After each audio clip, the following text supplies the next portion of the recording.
Welcome to Stuff You Missed in History Class, a production of iHeartRadio's How Stuff Works.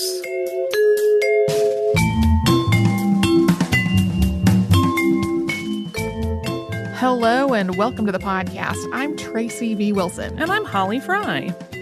And Tracy, before we get to the show today, we have a little business to talk about an upcoming live show. We were lucky enough to be invited to participate in Great Conversations at Gettysburg, which is a series of programs that they have there that draw on the themes of Gettysburg. And that's going to take place on June 29th, 2019 at the Rupp House History Center.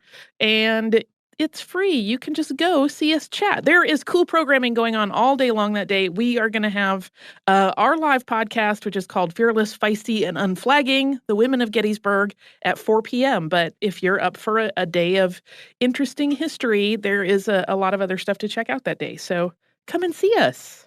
So now to the topic at hand. This year is the 100th anniversary of the wave of racist violence in the United States that came to be known as Red Summer. And we talked about this just a little bit in our 2015 episode on the Harlem Hellfighters.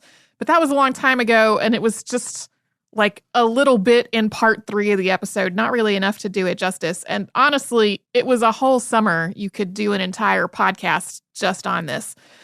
But with the 100th anniversary, it seemed like a good time to return to it. In a lot of ways, the violence of Red Summer was a response to 2 earlier and sometimes overlapping events, and those were the Great Migration and the return of Black soldiers who had fought in World War I to the United States. And to be clear, neither of these things caused Red Summer. Red Summer was a backlash to them. These returning veterans and migrating families were not to blame for what happened. But since this is part of the historical context, today's episode is going to start off with a little bit about those 2 events before getting into the violence that stretched through the summer and fall. And in case it is not clear, this episode includes a lot of violence, including sexual violence. Some of it is just particularly horrifying in nature.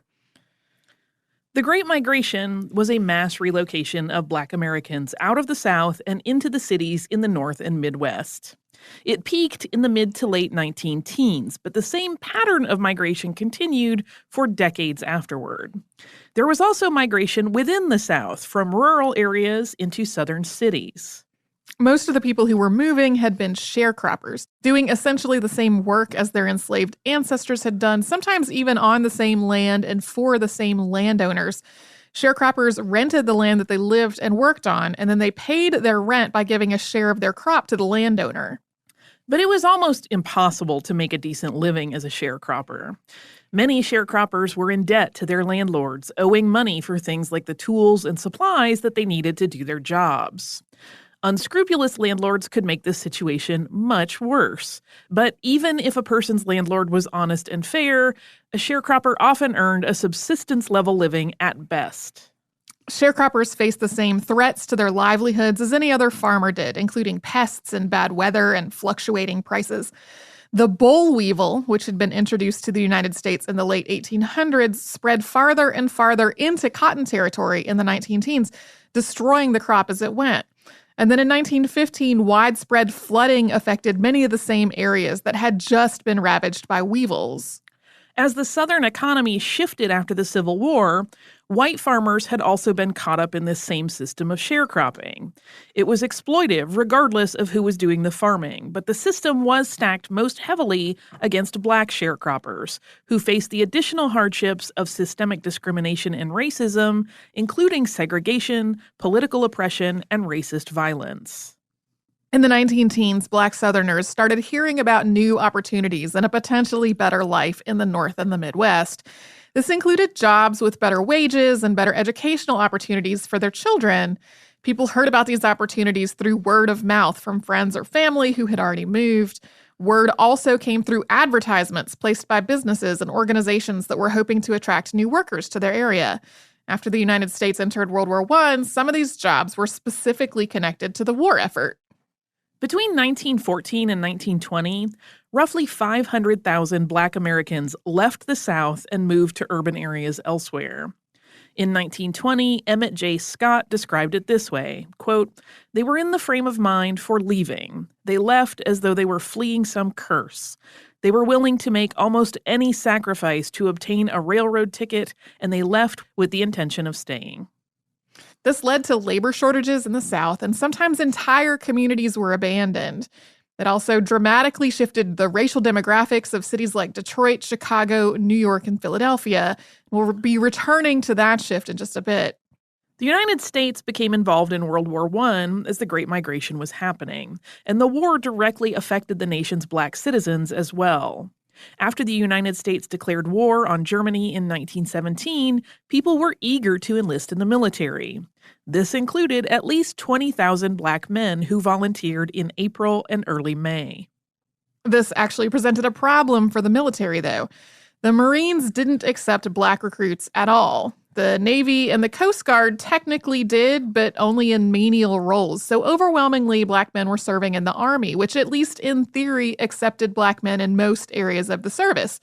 In practice, though, the Army was racially segregated, with only a very few all-black units in existence at that time. So after the declaration of war on Germany, the Army reached its quota for black recruits in just about a week. In May of 1917, Congress passed the Selective Service Act, which required men, regardless of race, to register for the draft. The Army began creating new all-black units and trained one class of black officers at Fort Des Moines in May of 1917, sending most black officer candidates after that point to train at camps in Puerto Rico, the Philippines, Hawaii, or Panama. Ultimately, about 370,000 black men served in the U.S. Army in World War I. These men faced persistent discrimination during their service. All black units were often assigned to menial work like digging trenches and unloading cargo and removing unexploded ordnance. And while it's true that this was all work that needed to be done and somebody had to do it, disproportionately, the people doing the Army's hardest, dirtiest, and most degrading work were black. Black soldiers also experienced day-to-day harassment and discrimination throughout the war.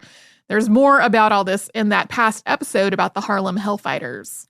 Support for participation in the war wasn't universal within the black community. One line of thought was that it made no sense for people to put their lives on the line for a country that, at best, treated them as second-class citizens. This was especially true because the United States had framed its involvement in the war as making the world safe for democracy. So it seemed hypocritical to fight for a country that was refusing to do the same within its own borders. But many civil rights leaders and organizations really took the opposite stance, arguing that this was a chance for black citizens to demonstrate to the rest of the nation that they were human beings and patriots worthy of respect, who were actively making a positive contribution to the nation. The experience of military service during the war motivated many of these soldiers to actively fight for equal rights after they returned home. W.E.B. Du Bois described it this way in the NAACP's magazine, The Crisis. Quote, "We are returning from war. The crisis and tens of thousands of black men were drafted into a great struggle. For bleeding France and what she means and has meant and will mean to us and humanity and against the threat of German race arrogance, we fought gladly and to the last drop of blood. For America and her highest ideals, we fought in far-off hope. For the dominant Southern oligarchy entrenched in Washington, we fought in bitter resignation." In this editorial, Du Bois went on to describe the United States as a shameful land, saying that it lynches and disenfranchises its citizens, encourages ignorance, and steals from and insults black citizens. He concluded by saying, quote, we return from fighting. We return fighting. Make way for democracy. We saved it in France, and by the great Jehovah, we will save it in the United States of America or know the reason why. James Weldon Johnson, who coined the term Red Summer, described it this way in his 1933 autobiography. Quote, "The colored people throughout the country were disheartened and dismayed. The great majority had trustingly felt that, because they had cheerfully done their bit in the war, conditions for them would be better. The reverse seemed to be true." Earlier civil rights advocacy had tended toward a conciliatory approach, but after the war, Du Bois and other civil rights leaders were increasingly direct, lobbying very aggressively for equal rights legislation and for anti-lynching laws. This advocacy became part of what came to be known as the New Negro movement, which was rooted in assertiveness and confidence and was also connected to the Harlem Renaissance. Membership in the NAACP really surged from about 9,000 members before the war to 100,000 afterward. Compounding that, many of the people who moved from the South did not find the North to be what they imagined it to be. Many schools, neighborhoods, and public accommodations were still segregated, by custom if not by law. Many industries were closed to Black workers, and many of the ones that weren't involved manual labor or service work. Discrimination and harassment may have been less overt in some ways, but they were still there. All of this folded back into that growing advocacy for equal rights and equal treatment. So it was a whole system in which people who had moved or people who had come back from war or people who had done both of those things were finding themselves still facing all of this discrimination. And then simultaneously, people of all races in the United States were competing for scarce jobs and housing immediately after the war. The first Red Scare was going on, and that created a climate of fear of communism and Bolshevism. Also, immediately after the war, the nation was very nationalistic and xenophobic, and all of this together fed into this backlash that came to be known as Red Summer. We'll start talking about how it unfolded after a sponsor break.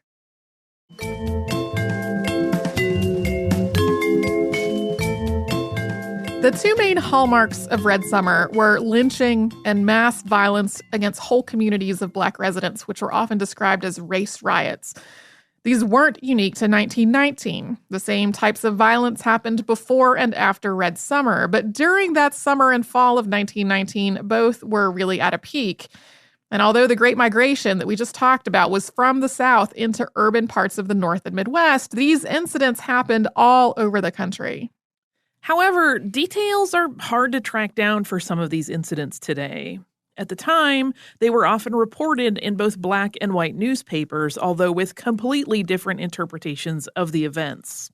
The NAACP and other civil rights organizations also conducted investigations into as many of them as they could, but often there was no formal investigation by law enforcement and no official record of what actually happened.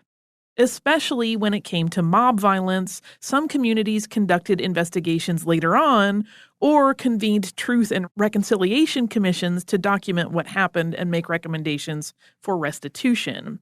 But in cases where that didn't happen, at this point, the people who remember the events have since died, so many details are lost. So we're going to start with this pattern of lynching. A lynching is an extrajudicial murder of someone who has been accused of a crime or some other perceived wrongdoing. Anyone can be the victim of lynching, although most often in the United States, lynching victims have been members of a racial, ethnic, or religious minority. In the United States in the early 20th century, most victims of lynching were Black Americans or white Americans who had been working for civil rights. In 1919, there were 83 recorded victims of lynching, at least 11 of whom were veterans of World War I. That was up from 64 in 1918. Victims of lynching had often been accused of a crime against a white person, especially a white woman. Sometimes a crime really had taken place, but in other cases, the allegations were completely fabricated. Regardless of whether anyone had committed a crime, the idea of a crime was used as justification for murder. It was often the idea of a white woman having been allegedly assaulted by a Black man, something we talked more about in our two-parter on the 1898 Wilmington coup. In one of Red Summer's first incidents, a Black man named Benny Richards allegedly shot his ex-wife and her sister on May 2nd, 1919. His ex-wife died, and Richards also allegedly wounded the sheriff and other white men who arrived on the scene. We have to say allegedly because Richards was not brought to trial. Instead, a mob of between 100 and 300 white men apprehended him, in part by dumping gasoline into the swampy area surrounding his home and setting fire to it to try to drive him out. After they captured Richards, the mob hanged him, shot his body, and set it on fire. This was not a remotely isolated incident, and it was part of a pattern in terms of what happened and how it played out. On May 14th in Vicksburg, Mississippi, a mob of between 800 and 1,000 people broke into the jail and took 22-year-old Lloyd Clay out of his cell. Clay had been accused of assaulting a white woman named Maddie Hudson. She had been presented with a lineup earlier in the day, and 2 different times she had said that Clay was not the man who assaulted her. But after the mob removed him from his cell, they asked her one more time to identify him as her assailant, and she did. The mob poured oil over Clay's head and hanged him over a bonfire while also shooting him repeatedly. On May 24th, 72-year-old Barry Washington was in jail in Milan, Georgia. 2 white men had reportedly come into his neighborhood and tried to assault 2 teenage girls. Washington had tried to defend them and had killed one of the men in the process. A local Baptist minister led a mob of roughly 100 white men who abducted Washington from the jail, hanged him, and shot him repeatedly. The mob then terrorized the area's black residents and looted black-owned businesses. On June 17th, a white mob in Longview, Texas, murdered Lemuel Walters. According to reports in white newspapers, he had robbed the home of a white woman and assaulted her. But according to an article in the Chicago Defender, Walters and this woman had been having a consensual relationship. There was a riot in Longview shortly thereafter, which started with a white mob assaulting a black journalist that they believed had written this article in the Chicago Defender, and then burning down his home. On June 26th, a mob lynched John Hartfield of Ellisville, Mississippi, on the grounds that he had, according to them, raped a white woman. His family members and friends maintained that it was because he had a white girlfriend. This lynching was announced ahead of time on the front page of the Jackson Daily News under the headline, "John Hartfield will be lynched by Ellisville mob at 5 o'clock this afternoon." On August 28th, a mob dragged Eli Cooper out of his home in Cadwell, Georgia. This mob's rationale is not clear. In some accounts, he had made a pass at a white woman. In others, she had made a pass at him. A newspaper report from the time said, quote, he had been talking for some time in a manner that was very offensive to the white people of the community in which he resided. He was either hanged or shot in a church, and then his body was set on fire. A few days later, a mob in Bogalusa, Louisiana, killed veteran Lucius McCarty, who had been accused of trying to rape a white woman. His assailants shot him hundreds of times before dragging him behind a car and burning his body. On September 29th and 30th, 3 black men were lynched in Montgomery, Alabama over the span of about 12 hours. A mob abducted Raylius Pfeiffer and Robert Krosky as they were being transported to jail after being accused of assaulting a white woman. Pfeiffer was a veteran and was reportedly in uniform at the time. The mob shot both Pfeiffer and Krosky, and then in a separate incident, an officer tried to arrest Will Temple and 2 other people for disorderly conduct. Temple resisted arrest, fatally shooting the officer and being injured himself in the process. A mob murdered him in his hospital ward. And these are, of course, just samples from the 83 recorded lynchings in the summer and fall of 1919. And there were certainly others that were not recorded. And the reason none of the perpetrators are named is that overwhelmingly, we do not know who they were. It was incredibly rare for the perpetrators of lynching to face any kind of criminal charges. Sometimes members of law enforcement were even part of the lynch mob. Occasionally, law enforcement offered a reward for information or tried to arrest perpetrators, but when that happened, the white community often reacted with outrage. Afterward, members of the mob frequently took souvenirs with them from the scene, as well as taking photos, which were later distributed as postcards. These were also not just some random haphazard actions. They were part of a pattern of really gruesome racist violence committed by the white community in order to terrorize, punish, and humiliate the black community. And in the minds of the perpetrators, quote, keep them in their place. The same was true of 1919's riots, which we will talk about after a break.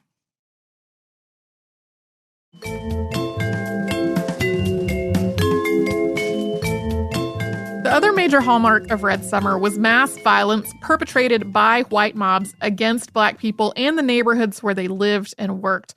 These incidents are often described as race riots, and that's a term whose meaning has shifted in various ways over the decades. But to many people, it suggests that people of 2 or more races were fighting against each other as equal aggressors, and that's really not what was happening during Red Summer.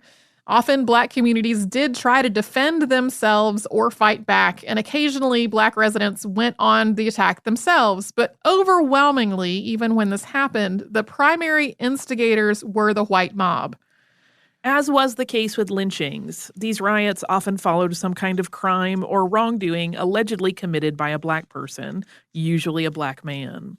But often these criminal allegations were completely false, or the response from the white community was way out of proportion to what had really happened. And in some cases, the perceived wrongdoing wasn't a criminal act at all.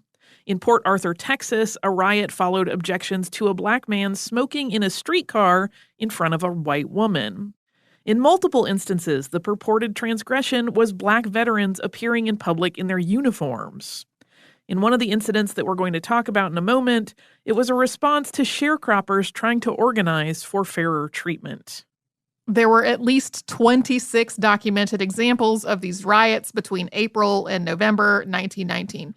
You'll see numbers that range from like 24 to 30. It kind of depends on how people are defining the window of time and exactly what constitutes a riot. They definitely occurred in Arizona, Arkansas, Connecticut, Delaware, Florida, Georgia, Illinois, Indiana, Kentucky, Louisiana, Maryland, Nebraska, New York, Ohio, Pennsylvania, South Carolina, Tennessee, Texas, Virginia, and Washington, D.C. And we're going to talk about three of the most notorious. They have a lot of similarities, but they also illustrate the range of purported causes.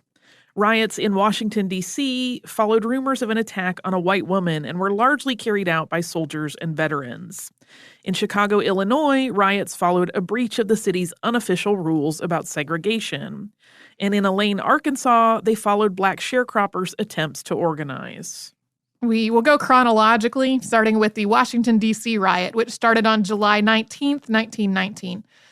A Black man had been detained and then released by Washington, D.C. police under suspicion that he had assaulted a white woman. The woman was a sailor's wife, which led servicemen, sailors, and veterans to try to seek revenge. Rumors about this incident spread through the city's saloons and pool halls, which were a popular hangout for returning veterans. Unemployment was a real issue, so as the rumors swirled, the people who heard them were mostly unemployed, intoxicated, and frustrated. Ultimately, a mob of about 400 men, many of them drunk, made their way southwest into Washington's majority Black neighborhoods, gathering up improvised weapons as they went, and some of them were still in uniform. This mob attacked Black residents indiscriminately, and police really did very little to respond. When local law enforcement did arrive, they mostly arrested the mob's Black victims rather than the white perpetrators.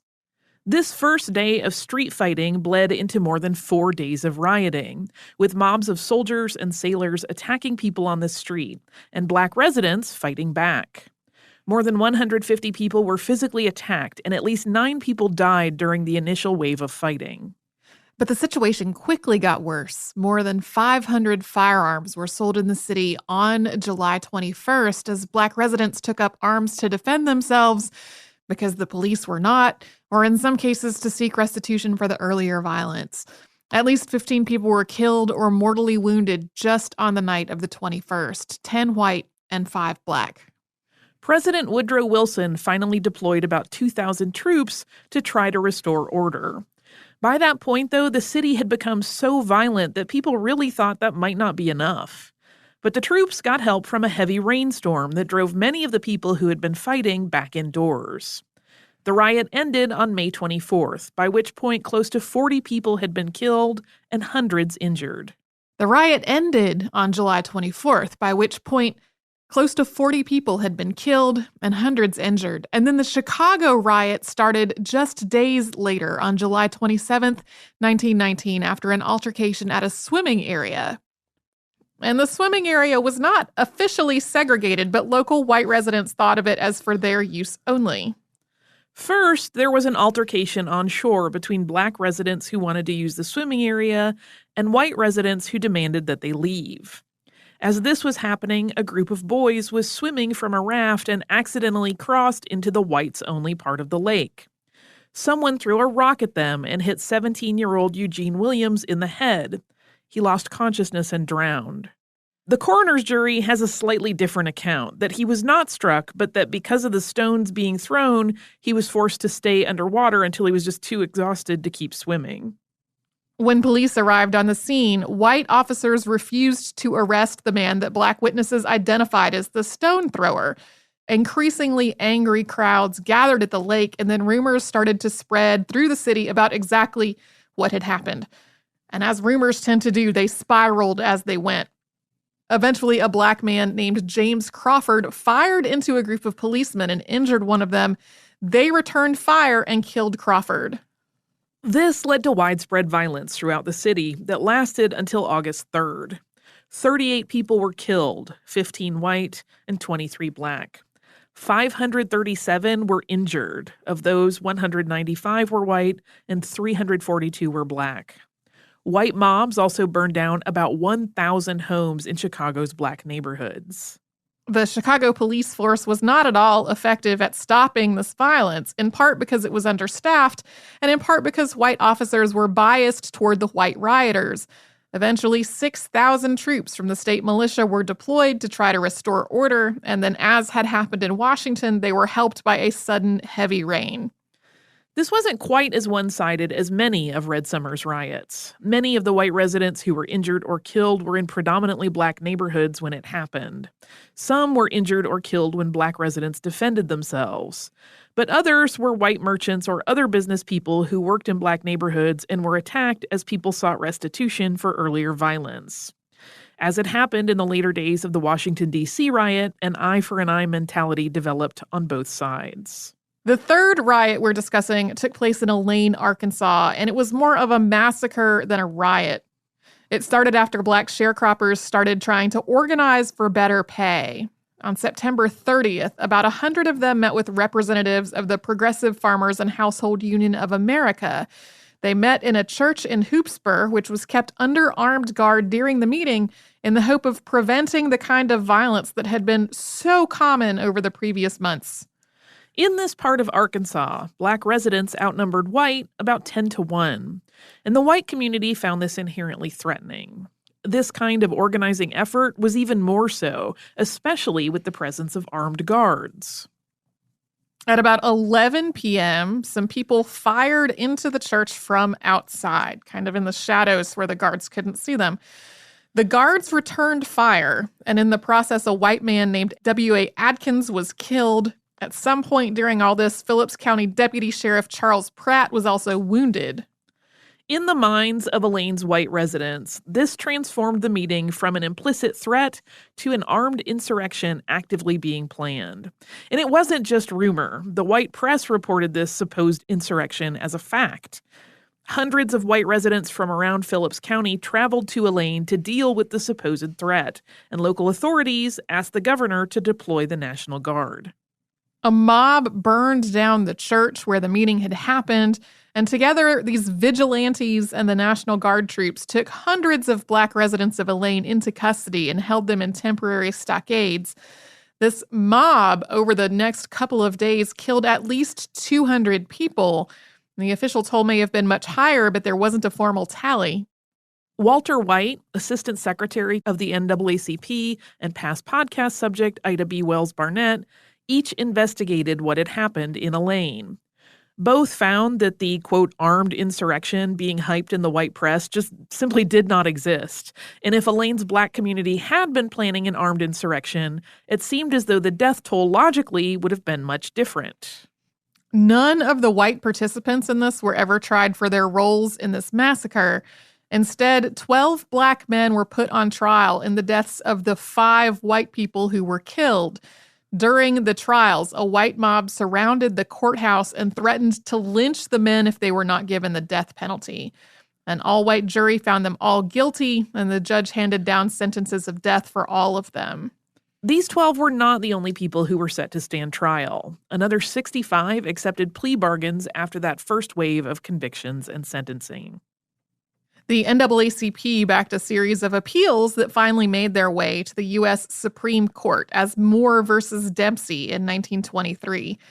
Justice Oliver Wendell Holmes authored the majority opinion that the defendants' constitutional rights had been violated. This was a major victory for the NAACP and for the civil rights of Black Americans in general. After being granted new trials, the 12 men were ultimately freed. Red Summer was not at all the end of racist violence in the United States. We have talked about similar riots and massacres that happened afterward on the show before, including the destruction of Greenwood, Oklahoma in 1921 and the massacre in Rosewood, Florida in 1923.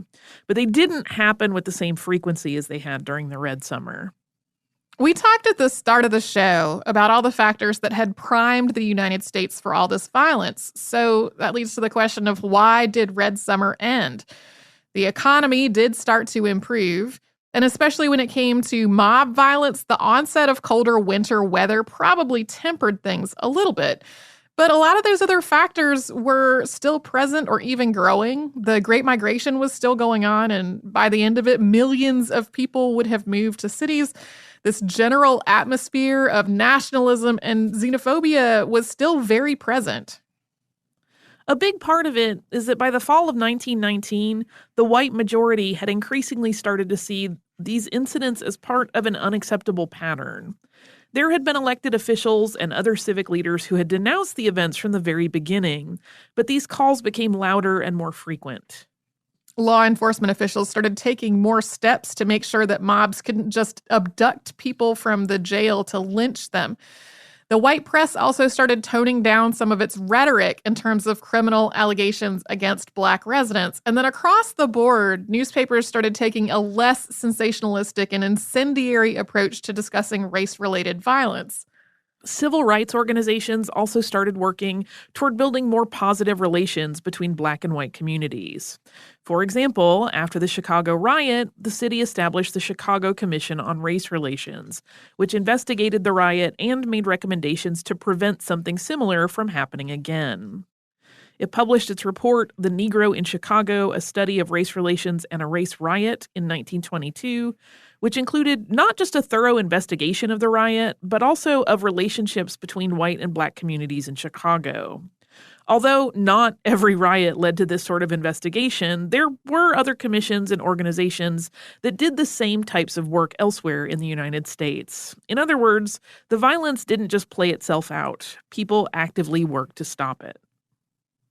So that's sort of the highlights of... Highlights is not even a good word. It's like lowlights. Yes, that's sort of a quick look at Red Summer. Like I said, there could be a whole podcast that would just be about Red Summer that would go on for many, many, many episodes because there were so many things that happened, but so many of them follow this exact same pattern in terms of like the precipitating event and then what transpired, the actions that this like white mob took, and then how things usually ended without any kind of formal acknowledgement or investigation.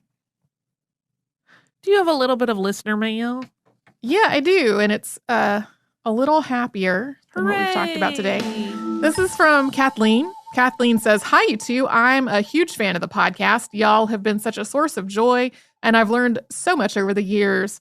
I had to write in after the Julian of Norwich episode. I have a master's degree in theology, and she was such a source of comfort during graduate school.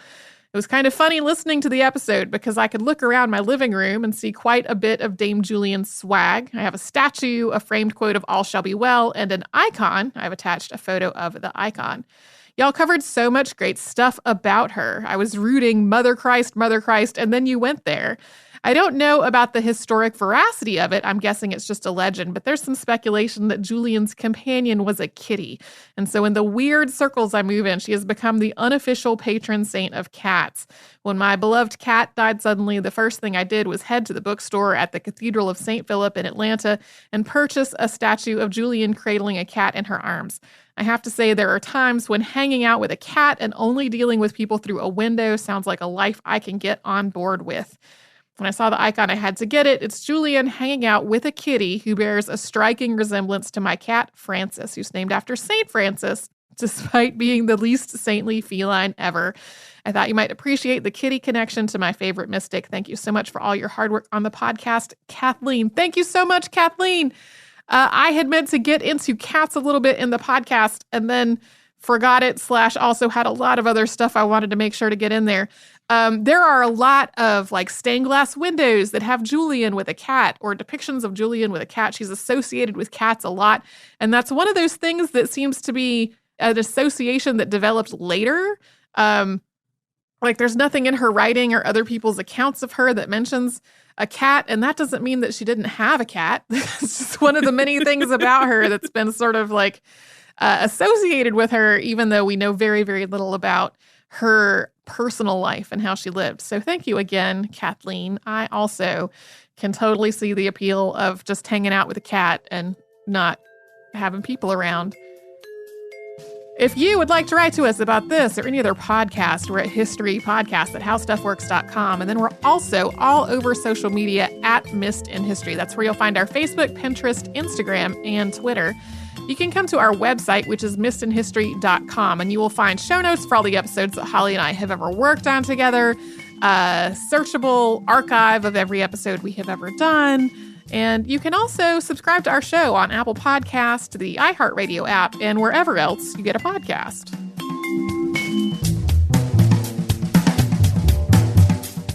Stuff You Missed in History Class is a production of iHeartRadio's How Stuff Works. For more podcasts from iHeartRadio, visit the iHeartRadio app, Apple Podcasts, or wherever you listen to your favorite shows.